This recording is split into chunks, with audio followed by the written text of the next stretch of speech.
అబ్బా సినిమా చాలా బాగుంది. బాగుంది, డబ్బులు కూడా ఆవదం బాగా పెట్టావు. వెళ్ళి సరే, టీ చేసుకొని వస్తాను, కూర్చోండి.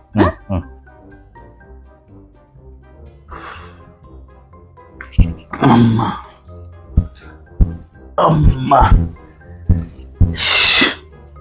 ఇది ఏంటి ఇంకా టీ తేలేదు? తెచ్చావా? అవును కానీ జ్యోతి, ఇప్పుడు సినిమాకి వెళ్ళాం కదా, అందులోని భార్యాభర్తలు ఇద్దరు గొడవ పడ్డారు. భర్త అలిగేసి వెళ్ళి పడుకున్నాడు. భార్య అదే హీరోయిన్ ఫస్ట్ బతిమలాడింది, తినలేదు. ముద్దులాడింది, తినలేదు.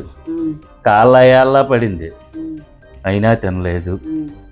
పాపము ఆ హీరో తినలేదని ఈవిడ కూడా ఎరుబోగుల్లాగా వస్తువులతో పడుకుంది. ఆ ప్లేస్లో నువ్వుంటే ఏం చేస్తావే? నేనా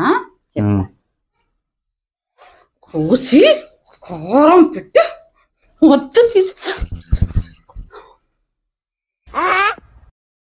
అలా కుక్కుతా.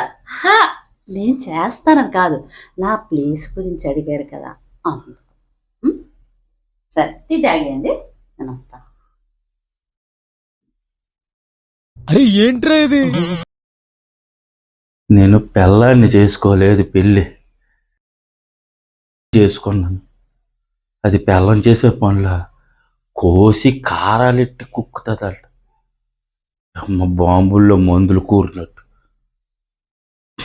అయిందా? బాగైందా? ప్రతిదానికి ఓవర్ ఎక్స్ప్రెషన్. ఇప్పుడు అనండి.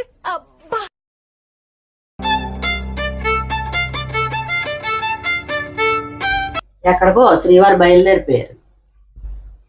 ఇవాళ ఆదివారం కదే, ఫ్రెండ్ చిన్న పార్టీ అన్నాడు, అలా సరదాగా వెళ్ళి చూద్దామని. డిన్నరా మందు పార్టీయా? చిన్న మందు పార్టీయే. అయ్యో రామా, అక్కడ బార్లంట రోడ్లంట తాగడం ఎందుకు? మీకు ఎవరు మందు ఇస్తానన్నారో ఆ మందు పట్టుకుని ఆడనే సరాసరి ఇంటికి రమ్మనండి. ఇంటికి ఎందుకే?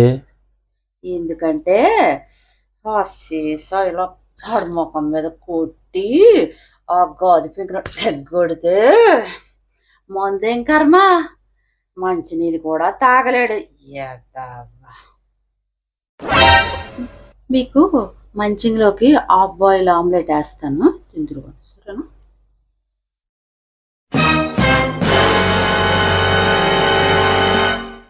ఇప్పుడు నేను ఏమన్నాను అలాగే అంతటాకెత్తుంది. నేను పార్టీకి వెళ్తాను అన్నాను, ఇష్టం లేకపోతే వద్దని చెప్పొచ్చు కదా.